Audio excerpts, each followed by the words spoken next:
The main card of UFC 299 might be the most difficult card to predict that I can remember in a very long time. I think there are compelling arguments to be made for virtually everybody to win their respective fights on this card. In addition to that, I think there's a lot of variables when it comes to which version of the person is going to show up to these fights, and that makes it even more difficult to feel confident in any predictions. Now, usually I like to do a lot of individual videos for specific fights, but because of my crazy schedule lately, I just haven't had the chance to do that. So I'm going to lump everything into this one video, and I'm going to focus just on the main card. As always, there are timestamps down in the progress bar, so if you want to jump around, you can certainly do that. And with that out of the way, let's get started with Petr Yan versus Song Yadong. I feel like in many ways, these guys are almost a clone of each other. They're only 1 inch different in height. They have the exact same arm reach and leg reach. Both of these guys have pretty much the same fighting style. They're both really tough and difficult to put away, and they're also good wherever the fight might go. From a momentum standpoint, which is a theme I'm going to cover in a lot of the fights tonight, I think the momentum is probably with Song Yadong because he's coming off of a win and Petr Yan is coming off 3 losses. So if you were going to go from that sort of perspective, you'd probably have to give the edge to Song Yadong. However, I do think that Petr Yan is a little bit cleaner in his boxing and in his stand-up, whereas Song Yadong tends to be a little more reckless and throw heavier shots. So I think with that in mind, I'm going to give the edge to Petr Yan in this fight. I think the more easy prediction with this fight is that it will go to decision versus who will actually win. But like I said, I do give Petr Yan the slight edge, and I think he will win a decision. Moving on to Gilbert Burns versus Della Maddalena. This fight is such a great example of what I was saying at the opening, where these fights are so difficult to predict because they're so evenly balanced. If he decides to show up in prime form, Gilbert Burns is not an easy nut out for anybody. The real question is, which version of him is going to show up? Is it the one who fought Khamzat, or is it the guy who fought Belal Muhammad? Because if the same Gilbert Burns shows up that fought Khamzat, I think Jack's going to have a really difficult night. One of the things I found really interesting with this fight is the dichotomy between the MMA community, people who make content like this, and the opinions and predictions from actual fighters. Most of the content creator segment are picking Jack to win this fight and to even finish Gilbert in many cases. But if you listen to a lot of the fighter opinions, the majority of those that I saw were picking Gilbert to win. I think it's fair to say that Jack definitely has the better and crisper stand-up, and he also has really decent power, but I do think Gilbert will be the one who's throwing the heavier shots in the fight. One thing I do think a lot of people are overlooking between these two guys is the opponent list that both of them have faced. If you're being honest, you have to admit that Gilbert Burns has fought the much tougher competition in the last couple years. The biggest name on Jack's resume is Kevin Holland. Meanwhile, Gilbert has fought Usman, Stephen Thompson, Khamzat, and Belal Muhammad, so it's really not even close on that front. Now, another thing that I've seen some people imply is that Jack is going to finish Gilbert easily in this fight. Now, could he ultimately do that? Sure, but what evidence is there that that's a high probability? The last time Gilbert got finished was when he fought Usman, and since then he's had a lot of tough fights against a lot of good strikers. So whereas I see a lot of people calling for an early end of this fight, it feels a lot more like a decision type of fight to me. And I think that if we get a well-rested, motivated Gilbert Burns, that he has enough to take the win here. Moving on now to Kevin Holland versus Michael Venom Page. I have gone back and forth when it comes to this fight because once again, it's so evenly matched in many different ways that it's really difficult to get an idea who is going to have the upper hand in this fight. I think Kevin Holland is in one of the most unique positions when it comes to his career in the UFC because he does not need to win any fights in order to continue doing well and to continue to be a big name in the company. He pretty much gets as much benefit when he loses as he does when he wins.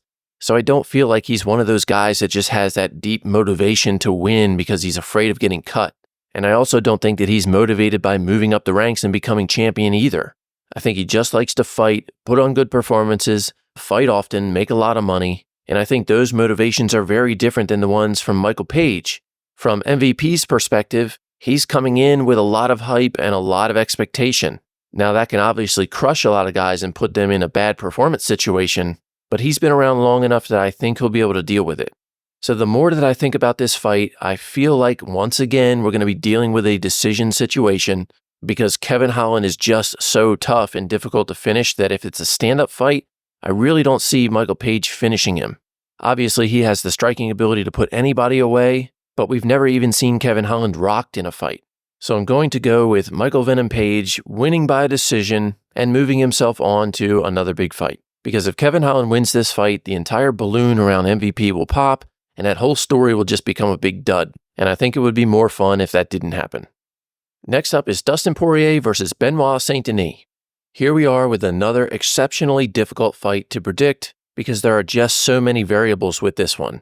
Going back to that whole momentum theme, if you want to go down that road, you obviously have to go with Benoit Saint-Denis. He's on a 5-fight win streak, he's younger, he's a little bit bigger with a longer reach, and he's an absolute dog and tough as they come. Then on the other side, you have Dustin Poirier, who's 35 now. He seems like maybe he has 1 foot in, 1 foot out.